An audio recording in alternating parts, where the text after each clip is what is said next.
are listening to the podcast for learning the language of A Course in Miracles so you can understand the meaning, embody the message, and live the teachings as a way of life.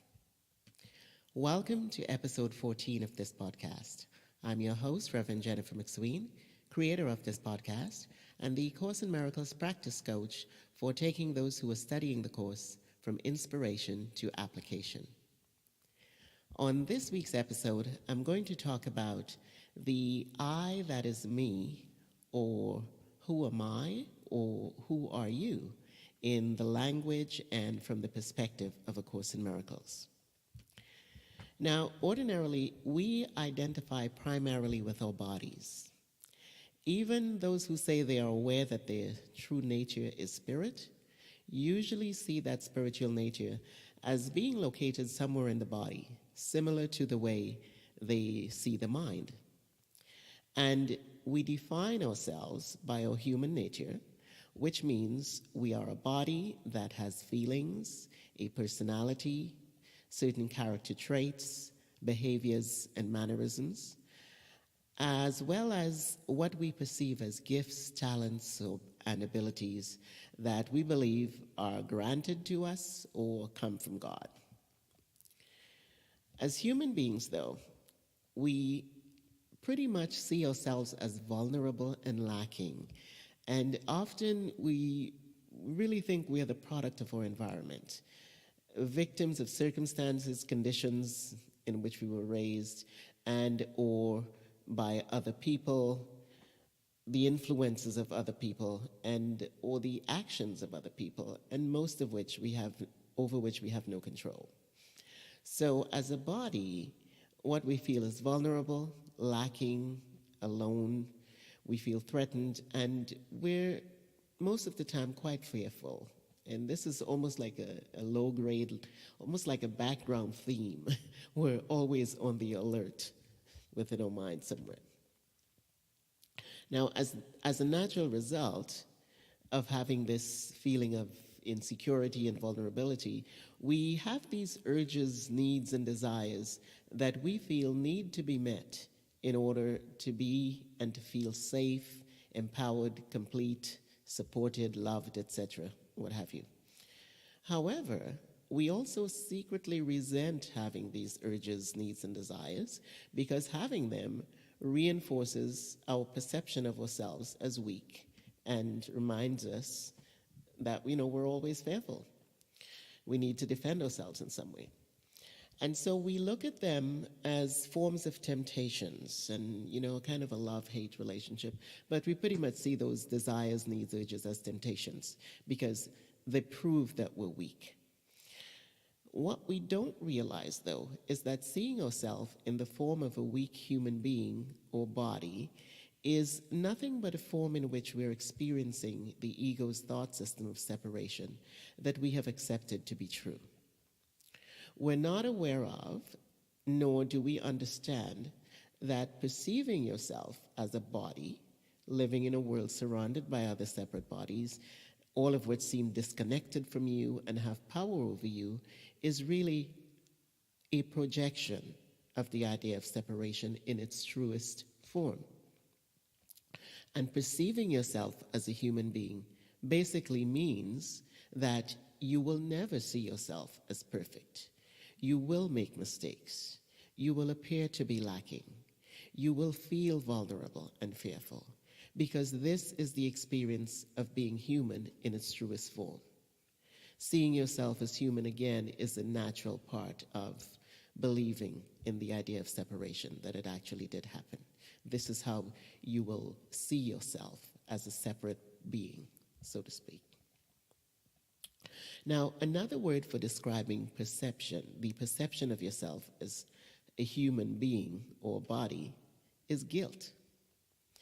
A feeling as if we have done something inherently wrong to gain our humanity, so to speak. Now, guilt will be the topic of the next episode, but I need to mention it here because the Course sees guilt at the source of all the human pain and problems that we experience in the world and why we struggle to solve them. Here's how. Perceiving the body as real We believe that our problems lie in the body, so that's where we try to solve them. A common example is the problem of self-love, or the lack thereof, that is so commonly experienced by so many of us. Now, first, by seeing and identifying with yourself as a body, or ourselves as a body, we think that self-love, loving ourselves, has something to do with loving or accepting some bodily or physical attribute or aspect. Whether it's the shape of a physical characteristic, our height or weight or mannerisms, or focusing on and identifying with our better nature or tendencies. Perhaps you think that changing or adopting a certain character trait or behavior would lead you to see yourself more lovingly. And so this is what we do.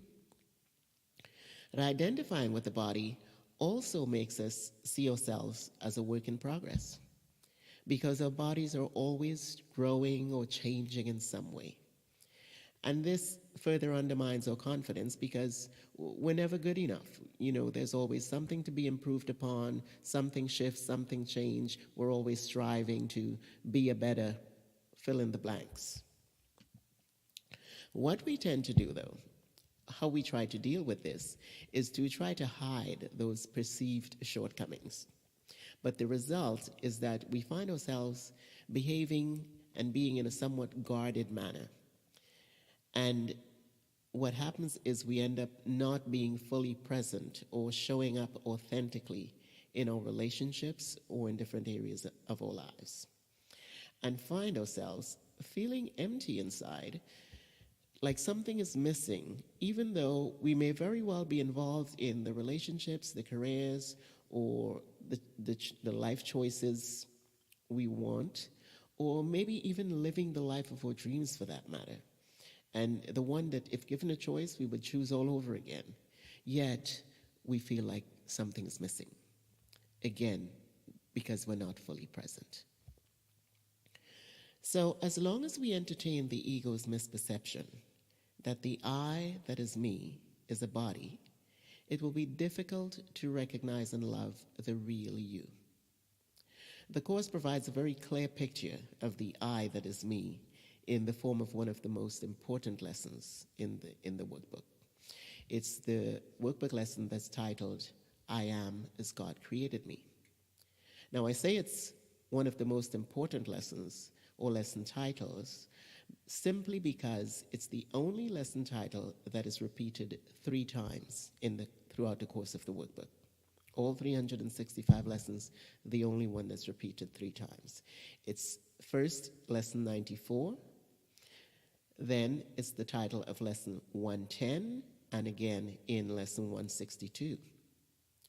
It is also the theme of review number 6, in which over a 20-day period, you not only close your AM and PM morning and evening practice with the words, I'm not a body, I am free, for I'm still as God created me, but you also are to repeat it every hour and the hour throughout the day as your daily practice. The idea that I am as God created me is a most liberating, if not the most liberating idea, because it's the basis for the Atonement Principle. The Atonement Principle, by the way, is the correction for the ego's thought system that says, I am not as God created me, but a separate mind that now makes its home in a body. So the reason why that idea, I am as God created me, is the most liberating idea for us is because it's the one idea that makes the ego silent, literally shuts it up or shows it up for the nothingness that it is, because it simply states the contrary. The Course states that the perception of yourself as a body is the real temptation and the only temptation with which we are continually confronted, not the bodily urges, needs, or desires that we have or that we give into at times. So the Course suggests that we use the words, I am as God created me, as the response to the temptation to identify with the body, which is, or which means anytime we find ourselves feeling unfairly treated, victimized, or taken off our peace in any way.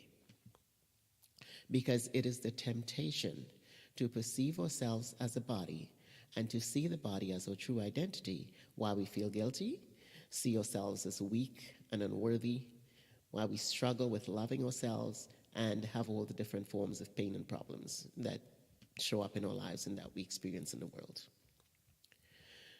So when we look at the lesson, I am as God created me, within the metaphysical framework of the Course that sees everything as an idea, we will realize that not only are we not a separate body, but that being one with God is our only identity. When you have the realization that being one with God is your only identity, you will not fall prey to the temptation to perceive yourself falsely, that is, as a body, and then experience yourself as being imprisoned in a body. The natural result of accepting the ego's thought system. When you understand that, you know that you inherently remain forever as God created you to be. And what that means is not only are you not a body, but you have never been a body, and that you can't be a body. What this does is it dissolves your underlying guilt, because you recognize that the separation never happened. You realize that perceiving yourself as a body living in a world threatened by other bodies was nothing but you experiencing the idea of separation. So in the Course, the I that is me, or the I that is you, remain where and as God created it to be, one with itself in its own nature. And from the perspective of the Course, the nature of God is love. Therefore, in the language of the Course, what I am and what you are, our true nature and identity is love. So that's it for this week's topic, the I that is me in the language of A Course in Miracles. Thank you for listening to this week's episode of the podcast.